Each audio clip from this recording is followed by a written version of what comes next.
Mi nombre es María José Pérez Legaz y soy guía de turismo de la región de Murcia, y en este vídeo voy a hablar sobre la Cartagena prerromana. Entre el final de la Edad del Bronce, aproximadamente sobre el siglo VIII a.C., y la colonización romana sobre el siglo III a.C., en la península se produjo un importante desarrollo cultural como consecuencia de los contactos de los pueblos indígenas con pueblos mediterráneos, como fueron los fenicios y los griegos. Estos contactos permitieron el desarrollo de los pueblos indígenas, dando origen a la aparición de la cultura ibérica a finales del siglo VI a.C. El área del sureste de la península se vio influenciada por la cultura tartésica,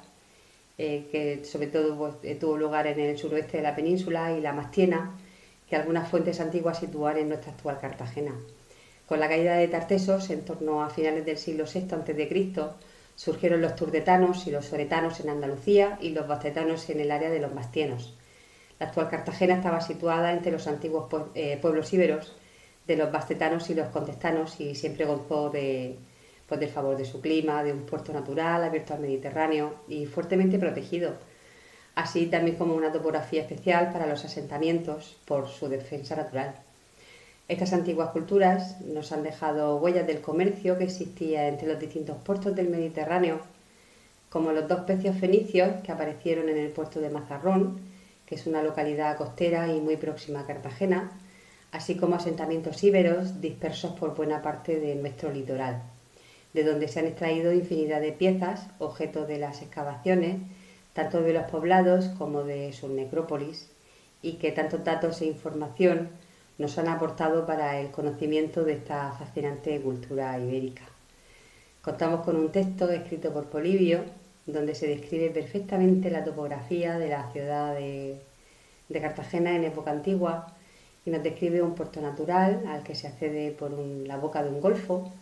donde se encuentra una isla que estrecha el paso y rompe las corrientes marinas. El interior nos lo describe como una península con 5 pequeñas colinas que aún en la actualidad existen, y rodeado de mar por 3 de sus lados,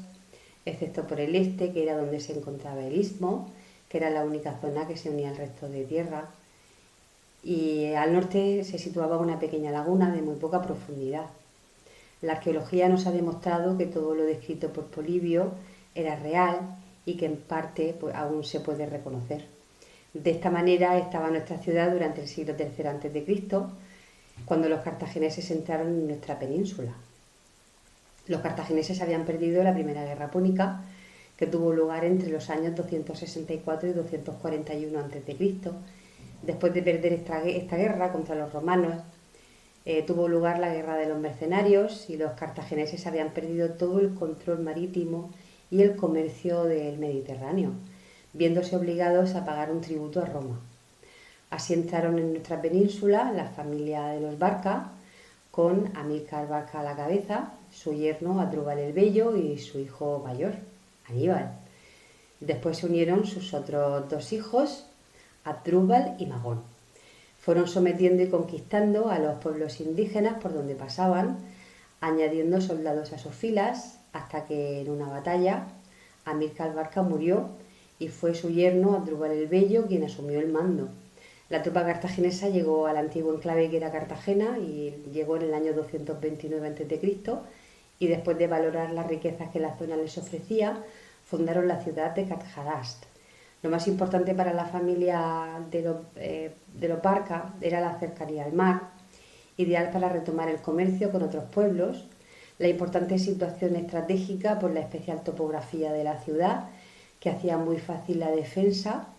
y la proximidad de las minas de plata, de hierro y de plomo, que tanta riqueza les aportó en el futuro. Al contrario que Amílcar, que llevó una política de conquista y de guerra, su yerno Adrúbal el Bello se destacó por ser un embajador y pacifista, logrando alianzas con los pueblos íberos, en algunos casos mediante lazos de matrimonio, como fue el suyo y el de su cuñado Aníbal con princesas íberas. Adrúbal levantó una gran ciudad y convirtió a Cadjadast en la ciudad estratégica y logística de los cartagineses en la península. Lo primero que hizo fue rodear la ciudad con una imponente muralla, de la que aún nos quedan varios lienzos de sus muros, Muralla que era casamatada y que contaba con 10 metros de alto por 5 de ancho, dividida en su interior por estancias destinadas a viviendas, cuadras, cocinas y en la parte superior el paso de ronda. Pero Asdrúbal no pudo disfrutar durante mucho tiempo de la tranquilidad y la paz en la nueva ciudad fundada, ya que en el año 221 a.C. fue asesinado por un esclavo mientras dormía.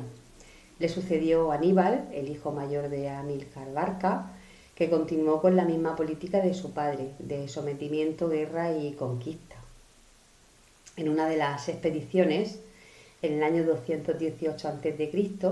se produjo el asalto, asedio y saqueo de Sagunto, rompiendo el pacto firmado por su cuñado Asdrúbal y dando comienzo a la Segunda Guerra Púnica, comenzando con la famosa travesía para conquistar Roma atravesando los Alpes, hecho histórico que conmemoramos en Cartagena cada mes de septiembre y donde se suceden diferentes actos, como la boda de Aníbal con la princesa íbera Inilce, también la consulta al oráculo de la diosa Tanit y el desembarco y la conquista de Escipión el Africano en el año 209 a.C., siendo Cadjadast arrebatada a los cartagineses por encontrarse Aníbal en su travesía a la conquista de Roma y sus dos hermanos luchando en otras batallas en Iberia, dejando la ciudad prácticamente desprovista de defensa y de tropas. A partir de ese momento entra en la historia Cartago Nova, una importante colonia dentro del Imperio Romano y que tanto patrimonio nos ha dejado.